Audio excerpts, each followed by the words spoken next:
Hello everyone, welcome to my corner of the craft room. This is Heather from 907 Crafty Life. So I do appreciate you joining us on this crazy fun journey of the hashtag halfway to Halloween collab 2024.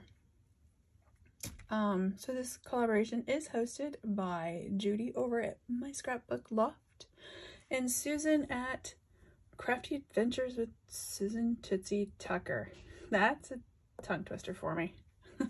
I mean, I have enough problems speaking as it is, so that definitely, say that 4 times. So anyways, sorry, digressing. So every Thursday we are posting our creations for this collaboration. And then each Thursday there is a assigned theme, color, and technique. So for this week, the theme was skeleton, the technique was distress, and the color was neon. So for the theme, the skeleton, I pulled out Mr. Bones. He is absolutely adorable. He was easy to put together, fun to put together. I also used the little dirt clots here, or mounds, not clots, sorry. Pulled him out, and then for the distress technique, I pulled out my 3D texture fades brickwork and took a watercolor paper and ink smushed it with a whole bunch of distress ink, such as like aged mahogany, scorched timber, a little black soot, I think I kind of just rubbed it a little bit. Antique lemon and tea dye to get the look I was going for. And then I went over it with, highlighted some with the acrylic paint. And then I also kind of rubbed on some Faber-Castell gelatos, which is the iced coffee and the gold champagne. I really like the iced coffee. And then what I created something similar to this. So that was my distress, and then the color was neon. So I don't have anything neon. I mean, I have one thing.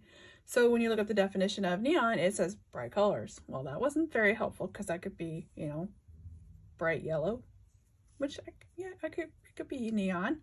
Bright green could be neon, but so could Twisted Citron. So I combined Twisted Citron with Rustic Wilderness and Black Soot and came up with my background, which, no shocker, it's my standard Halloween-y background. And so I created this little guy. So yeah. So again, for the background was my go-to Twisted Citron, Rustic Wilderness, and outlined with Black Soot.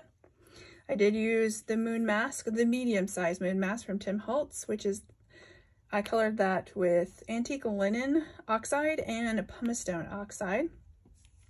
And I'm into, when it comes to the moon masks, I find that if I pounce the color, A, you get color faster, B, it's not as intense when I do it with these. So it's not like in your face, like, because I don't want the moon to stand out, but I want it to stand out, if that makes sense. So doing it this way, it made it kind of subtle, but still defined. So I did that. The other stuff that I included was, for the gravestones down here, I went back to my Howling Night die set from Whimsy Stamps, this little die right here, which is becoming a favorite of mine. I also brought out this tree assortment die from Whimsy Stamps. I just used the tall one, which is right here. And then both of these, I did the technique like I did on my last card. I highlighted it with this Brilliance Moonlight White, and then I just used the sponge and kind of etched them a little bit and just let, you know, nature take its course in a way. Here is, I also used Gatekeeper. Like I did on the last card, I just used a black cardstock with the leftover metallic paper. And then I also used the bats from Gatekeeper to fill in that area.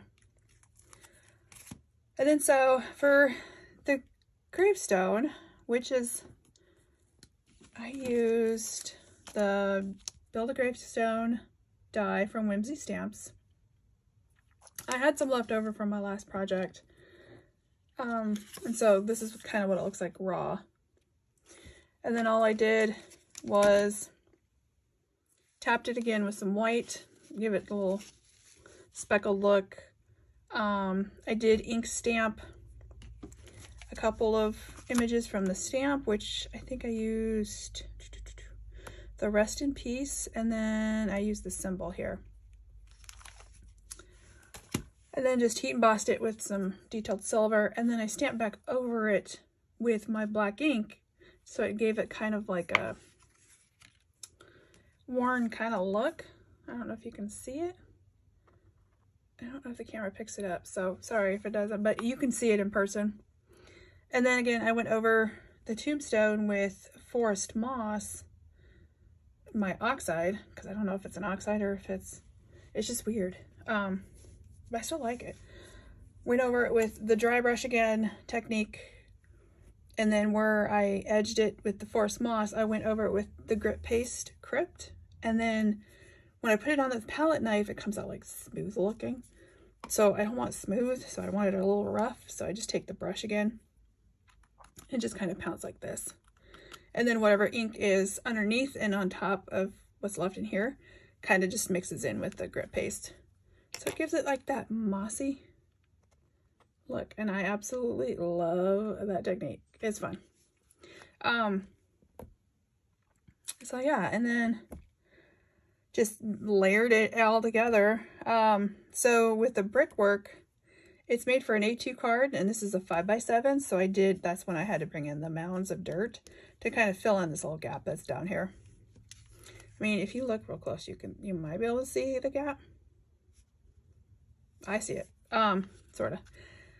But yeah, so was my card.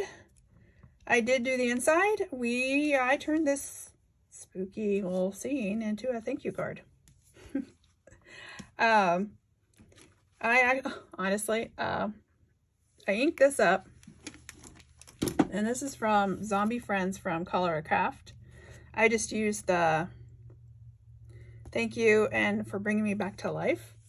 And then I had like a smudge up here of dirt, and I couldn't get it off with my eraser, so then I decided to bring in my Tangled Webs stamp set and just covered it up. So, but yeah, so there is my card. Thank you for joining us, and I can't wait to see what everybody else is going to create, and I cannot wait for next week because it's going to be fun. The theme for next week is Witch, Watercolor, and Green. So that's our theme, our technique, and our color. So again, thank you for joining us, and we'll see you next week. Bye.